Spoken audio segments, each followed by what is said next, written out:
ये ध्यान सूत्र है, meditation techniques are just pointers to the meditation. ध्यान की विधियाँ जो हैं वो ध्यान की ओर बस इशारे मात्र हैं।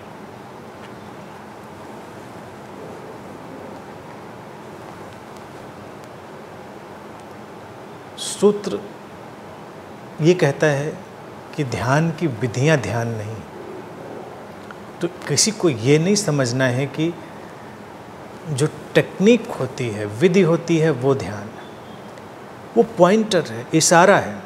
ध्यान की विधियाँ, ध्यान की टेक्निक्स ध्यान की तरफ ले जाने के इशारे हैं। उनके माध्यम से तुम ध्यान की तरफ जाओगे। वो एक रॉकेट लॉन्चर की तरह हैं विधियाँ। जैसे कोई हम सैटेलाइट जब स्पेस में भेजते हैं तो रॉकेट लॉन्चर पर उसको हम इंस्टॉल करके भेजते हैं, और जब वो ऑर्बिट में एंटर करता है रॉकेट लॉन्चर गिर जाता है, जो सैटेलाइट है वो बाहर हो जाता है।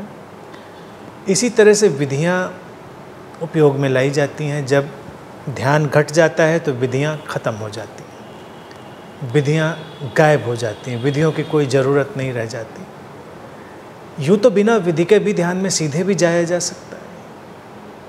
अगर व्यक्ति को मौन होने की, शांत होने की क्षमता है, सौभाग्यशाली है, अस्तित्व ने अगर उसको ऐसा गुण दिया है, तो वो सीधे ध्यान में जा सकता है बिना किसी विधि की सहायता के। तो भारतीय दर्शन में तमाम गुरुओं ने बिना विधि के ध्यानों की भी बात करी है, और ध्यान की विधियों की भी बहुत सारी चर्चा हुई है।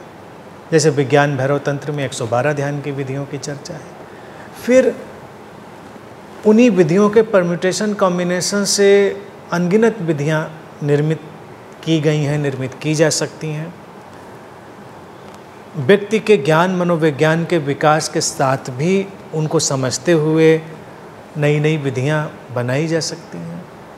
लेकिन विधियों का सहयोग केवल इतना ही होता है कि वो व्यक्ति के उस अंतर जगत में, उस स्पेस में उसको ले जाएं जो शून्य है, जो असीम है, जो शाश्वत है, और वही स्रोत है, वही व्यक्ति का मौलिक स्वभाव है।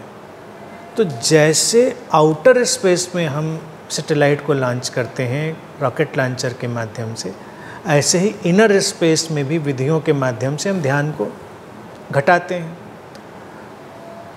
तो विधियों में बिल्कुल भी अटकना नहीं है किसी को। अगर कोई विधि में अटक जाएगा तो उसके लिए फिर मुश्किल होगी। यानी कि अगर हमको सैटेलाइट ही कल्पना करो, हमको लॉन्च करना है, तो क्या हम चाहेंगे कि वो हमेशा रॉकेट लॉन्चर के ऊपर सवार रहे? अगर उस पर हमेशा सवार रहेगा तब तो वो कभी जा ही नहीं पाएगा, तो कभी छोड़ना पड़ेगा उसको। एक वक्त पर आकर विधि को गिरना चाहिए, तब ध्यान घटेगा। सामान्य रूप में भी जब हम विधि करते हैं दैनिक अपने रूटीन में, तब भी जब विधि का काम पूरा हो जाता है तब ध्यान घटता है।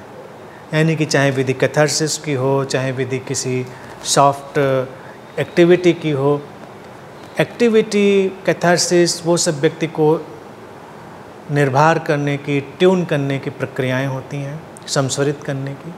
और जब व्यक्ति ट्यून हुआ तब उसके भीतर ध्यान घट जाता है। विधियों का इतना ही उपयोग है। इससे ज़्यादा अगर विधियों से कोई आग्रह रखेगा तो उसके लिए मुश्किल होगी। बुद्ध हमेशा एक बात कहते थे, उनका बड़ा प्रिय उदाहरण था कि विधियाँ और जो कॉन्सेप्ट हैं, अवधारणाएं हैं, ज्ञान जिसको भी कहते हैं, ये एक नाव की तरह, और नाव का उपयोग नदी पार करने के लिए है। जब नदी पार कर ली जाए तो नाव से उतर जाया जाए, और उतर जाता है व्यक्ति। अगर वो नाव से नहीं उतरता है तो कभी भी उस पार तो जाएगा नहीं, नाव में ही बैठा रहेगा, नदी में ही बैठा रहेगा। और उस पार जाकर भी अगर वो नाव को अपने साथ ढोने की कोशिश करे तो उसका जीना कितना कष्टप्रद हो जाएगा, मुश्किल में पड़ जाएगा कि वो नाव को अपने सिर पर लेकर घूमे या नाव को खींचता हुआ घूमे। तो विधियाँ ऐसी हैं, उपयोगिता मात्र, इशारे मात्र, और जब उनका काम पूरा हो जाए तो उनसे बाहर हो जाया जाए। किसी भी विधि के साथ अटैचमेंट ना रखा जाए, क्योंकि विधियां ध्यान नहीं है, इसको बिल्कुल समझ लेना चाहिए। लेकिन विधियां सहयोगी हो सकती